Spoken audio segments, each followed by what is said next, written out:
Are you really sure the world you're seeing right now is what it actually is? Here's the thing. Your brain is a top-tier liar. It's basically a Hollywood-level editor.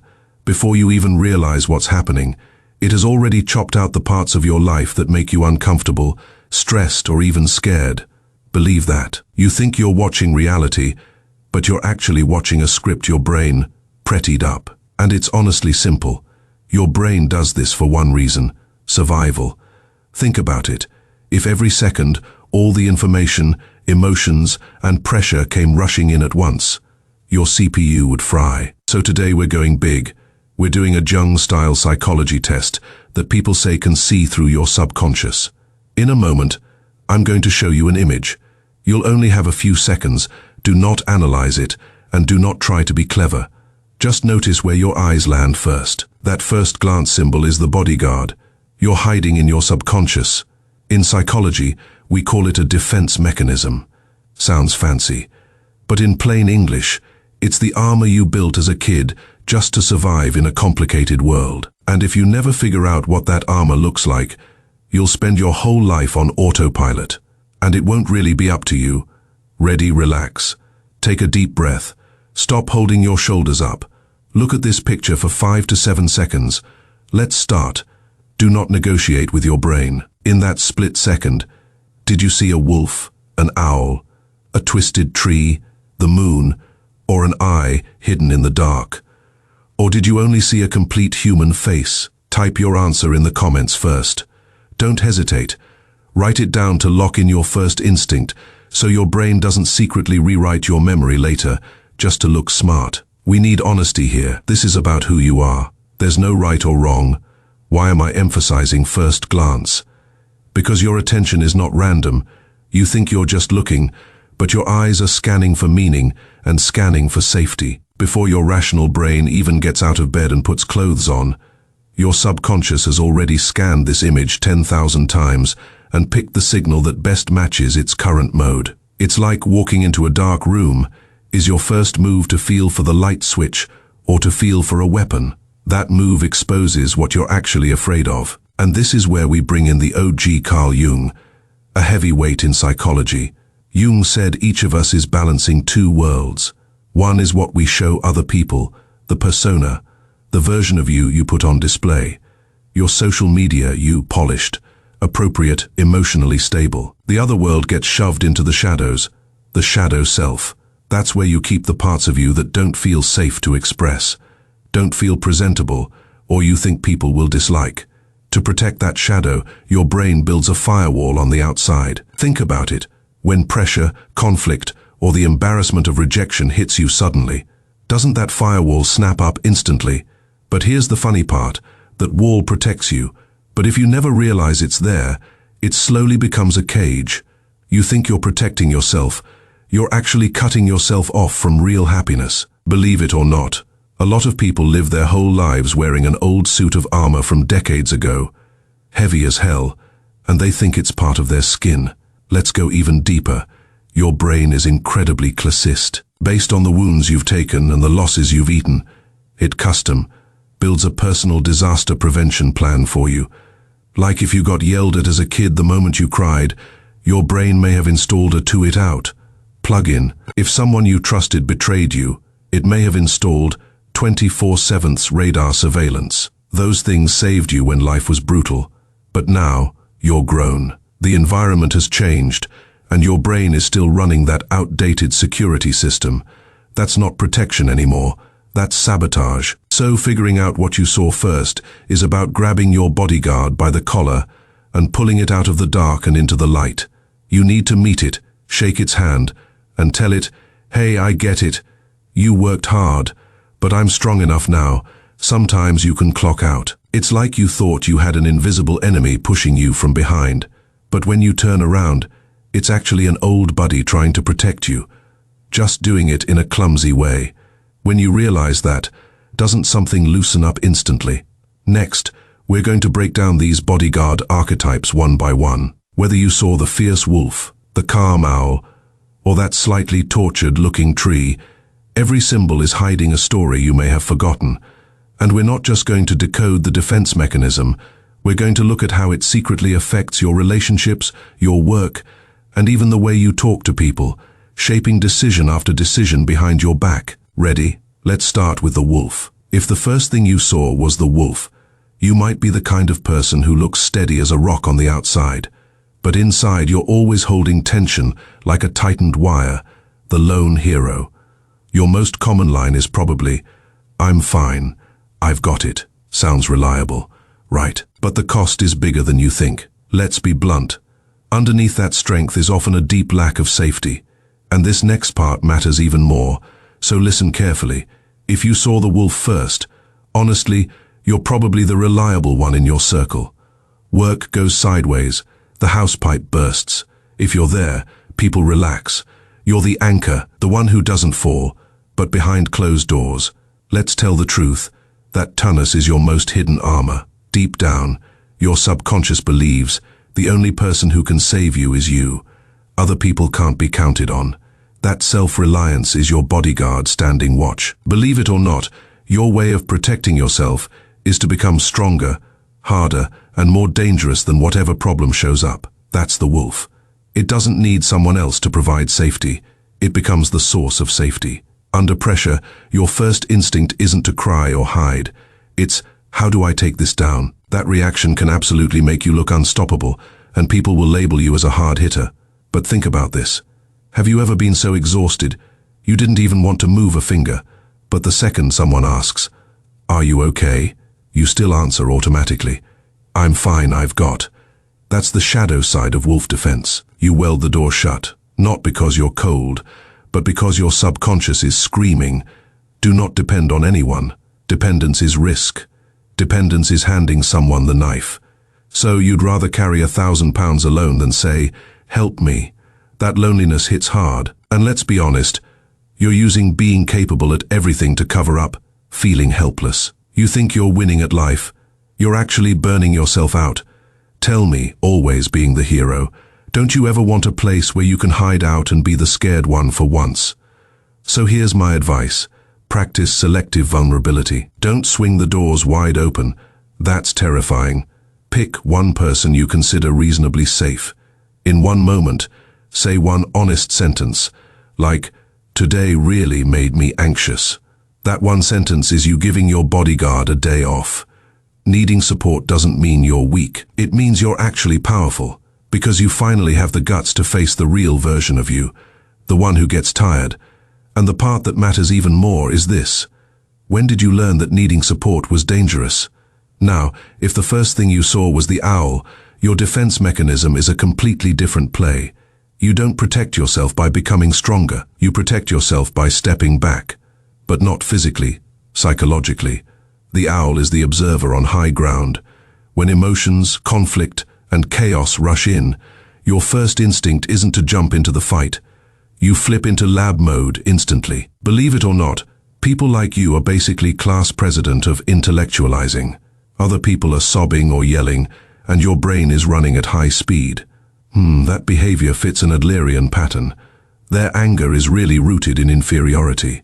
You've turned life into a giant slideshow presentation. You can analyze other people's feelings in perfect detail. You can even be everyone's emotional advisor. But when it's time to face your own messy, sticky emotions, you freeze. You instinctively format the pain and turn it into logic and data. This defense makes you look calm, sophisticated, even elite. The world could be collapsing, and you'd still be studying the load, bearing structure of the collapse. But that distance, that's your shield. You're scared of being flooded by emotion, because emotion can't be solved with formulas. It's uncontrollable, so you build a clear, tall wall. Behind it, you're safe, but you can't feel warmth. You're like a film critic. You can review everyone's acting, but you can't step into the movie and actually love hard, hate hard, live hard. Have you noticed people sometimes think you're a little cold? And inside, you feel wronged because you're thinking, "I'm helping you find solutions. I'm analyzing the problem." But it's simple. They wanted a hug. You handed them a calculator. Your brain keeps telling you, "Don't be emotional. That's not rational." But that's your brain stopping you from experiencing life. You use thinking as a bridge. except the bridge is so high you can't touch the dirt anymore. That tension builds up in your subconscious, and it wears you out mentally. So owls, you need to practice closing the lab door, sometimes. Next time you feel bad, don't ask, "Why am I feeling this?" Don't analyze the cause. Try using the simplest, most basic words to name the feeling. Don't say, "The logical issue here is." Say, "I'm really overwhelmed," or "I feel hurt." Just those few words crack a brick in that transparent wall. Think about it, always being the observer. Don't you ever want to reach out and actually touch this warm, messy life? Whether you're a wolf or an owl, let's be real. These are survival paths. But if you walk them too long, you get lost. The strongest defense isn't becoming bulletproof, and it isn't becoming insanely smart. The strongest defense is realizing you're defending, and having the nerve to say, "I know I'm putting on a performance, and right now I'm choosing not to." That feeling beats any armor.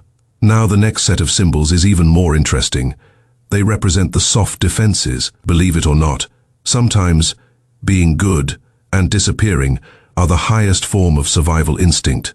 If the first thing you saw was that strangely shaped tree, you might be a so-called social chameleon. Your survival strategy isn't getting stronger, and it isn't running away. It's getting softer, and that has meaning. Think about it. Stiff wood snaps in a strong wind, but a twisted tree that grows with the wind can live the longest. The psychology under that is more complicated than you think, and this next part matters. What did you lose to become that adaptable? If you saw the tree first, your life has probably been more exhausting than most. Why? Because normal trees grow straight up.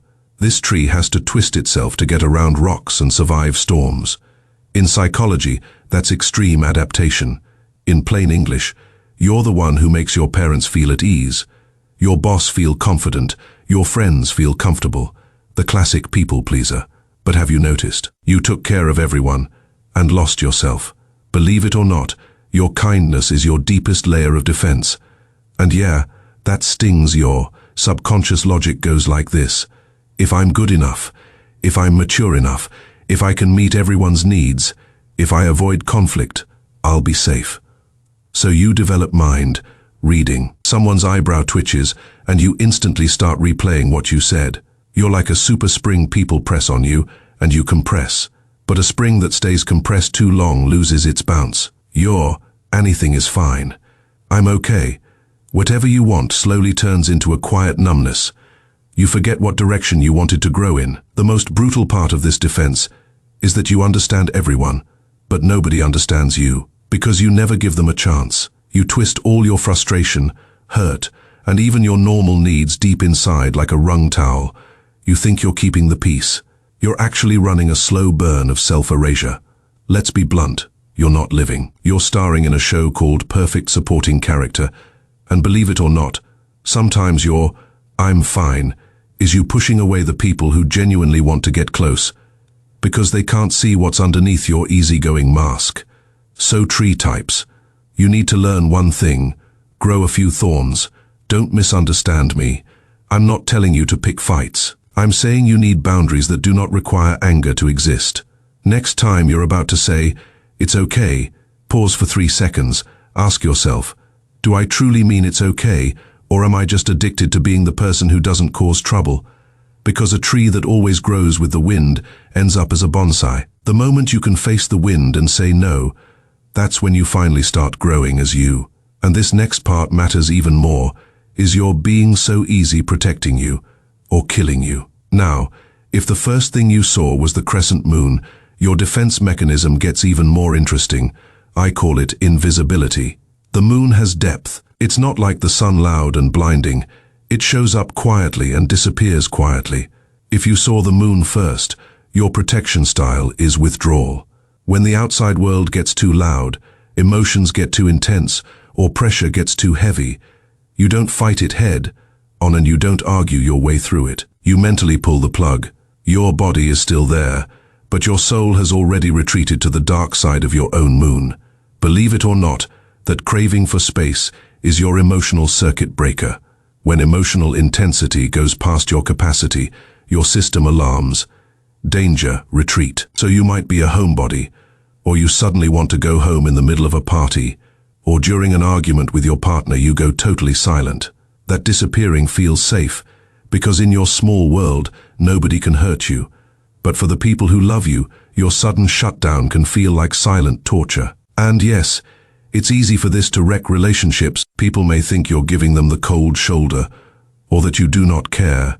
But inside you're thinking, I'm overloaded, I need quiet, or I'm going to explode. That's classic defense mismatch. You retreat to recover. The other person feels rejected and pushes harder. You get scared and retreat even farther. And then you're stuck in a loop. The more you hide, the more they chase. The more they chase, the more you run. Let's be real, this defense gives you temporary peace. But it also turns you into an island, and an island can be beautiful, but it's still lonely when no one can reach it. So moon, types, here's what I want you to learn. Leave a bridge. You can withdraw. You can need space. That's completely fine, but you need to communicate before you go, saying, I'm emotionally full right now. I need 30 minutes to myself, but I'm not mad at you, and I'm not leaving. One sentence turns rejection into a temporary reset. You need to know the difference between real rest and hiding from reality. You don't have to stay in the fire forever, but people do need to know when you're coming back. Now we've broken down 4 bodyguards, and you're probably thinking, wow, that's uncomfortably accurate. Don't rush. The most intense part is next. This next set is about the ultimate showdown between hypervigilance and the mask, especially if the first thing you saw was the single eye or the full face. Then the secret in your subconscious might go deeper than you think. Believe it or not, some people live their whole lives in a kind of high-level anxiety, and they treat it like a superpower. Let's peel that layer off. First, the single eye. If you saw the eye first, your defense mechanism is 2 words, hypervigilance. You're probably extremely perceptive, maybe even highly sensitive. You walk into a room, and in 3 seconds you can tell who's tense with who and who's in a bad mood. Sounds impressive, like a spy, but that sensitivity is a defense you were forced to develop. Your subconscious believes being unprepared is dangerous. So you keep your eyes wide open, scanning every micro signal, trying to prevent rejection, betrayal, or disappointment. That 24 divided by 7 monitoring is exhausting. It's hard for you to truly relax. Even on vacation, you might be rehearsing what happens when you get back to work, or replaying a conversation from yesterday, trying to decode what that look meant. This defense keeps you out of trouble, but it also steals pure joy. You're always guarding against what if, and even when what if never shows up, you've already worn yourself out. Think about it. Is that constant tension really the life you want? And this next part matters even more. We need to talk about your strongest persona mask. That single eye has a brutal truth behind it. You're tired. Your brain runs like a surveillance center that never shuts off. Every person who enters, every sharp-sounding sentence, you replay it 10 times, believe it or not, that vigilance burns the energy you should be using to enjoy your life. You think you're preventing danger, you're actually draining your vitality. It's like installing 100 security cameras to stop thieves, then spending every day staring at the screens until you can't sleep. So, archetypes. Here's your skill, separate memory from reality. Next time you feel like something's wrong, like someone's targeting you, or like things are about to go off the rails, pause. Ask yourself, do I have real evidence right now, or is this just my brain sounding an alarm because I've been hurt by something similar before? Past alarms do not mean there's a fire today. You need to take down a few rusted cameras and give your nervous system a break, because if you spend your life staring at shadows, when do you ever look up at the sun? All right, now we're at the biggest answer. When you took the test, did anyone not see a wolf or an owl at all? Did you just see a complete faces immediately? If that's you, listen closely, because that means your defense mechanism has evolved into its final form. In Jungian terms, your persona mask is extremely strong. You're a natural social pro, or more accurately, you're too good at projecting. I'm fine, I'm solid, I'm totally okay. Even if you're collapsing on the inside, your outside still looks like that polished, high-functioning version of you. Believe it or not, looking okay is your highest level defense. You perfect that face so nobody can question you. So nobody can ask the deeper questions you're not ready to answer. You're afraid people will see the exhaustion, the weakness, the mess under the mask. This defense makes you unstoppable at work and in social situations. People think you're perfect. But the truth is, that kind of perfection is lonely because people fall in love with the face. But nobody has ever really met the kid behind the mask, curled up in the shadow. Think about that. Being admired by everyone, but understood by no one. Doesn't that feel like another kind of prison? Here's the truth. Survival isn't shameful. It's intelligence. Whether you saw the wolf or the face, these are strategies you built to survive a world that wasn't exactly kind. But the key question is this: are these defense mechanisms serving you, or are they automatically controlling your life? Jung had a line that hits hard: what we are not conscious of does not disappear. It quietly shapes our fate from the shadow. If you never notice your bodyguard making decisions for you, then your whole life is basically your subconscious leading you by the nose. So now let's do a 2-minute integration exercise to actually catch what we covered today. Step 1. Say your shield out loud in your head. Are you the wolf, the owl, the twisted tree, the moon, or the eye? The moment you can name it, you've already won half the battle, because you dragged it into the light. Step 2. Ask yourself 3 core questions. First, when does this defense show up most easily? When your boss criticizes you, or when you fight with your partner? Second, what is it trying to protect? Your fragile self-esteem, or your need for control? And the last one is the most important. When this defense runs on autopilot, what does it cost you? Does it cost you real connection? Does it cost you rest? Does it cost you ever showing your real self? Don't rush to answer. Think about it later, lying in bed, because the moment you clearly see what your bodyguard is doing, you're already stronger. You stop being the kid shaking behind the armor. You become the person who decides when to wear it and when to take it off. And believe it or not, that sense of control is more powerful than any personality test. Let's be real. Today isn't about deleting every defense. Everyone has vulnerable moments. You still need armor sometimes. The goal is just this: don't let the armor fuse into your flesh. You can choose to be a wolf in a fight, but when you get home and hold someone you love, remember to peel off that hard shell. Life is actually fun, as long as you're willing to open that subconscious eye you've been keeping shut. Imagine what it would feel like to breathe freely without being hijacked by old habits from years ago. That kind of relief is addictive. If this test hit so accurately, it gave you chills, or it helped you understand your bodyguard in a new way, tell me in the comments what you felt. Let's meet in the comments and see how many of us are the same type. And if you like this Jung-inspired deep psychological exploration, hit like, subscribe, and turn on notifications. Next time, we're going even deeper. We're not looking at the first glance anymore. We're going to talk about this: when you take the second glance, the symbol you intentionally ignored. What desire is it actually revealing about you?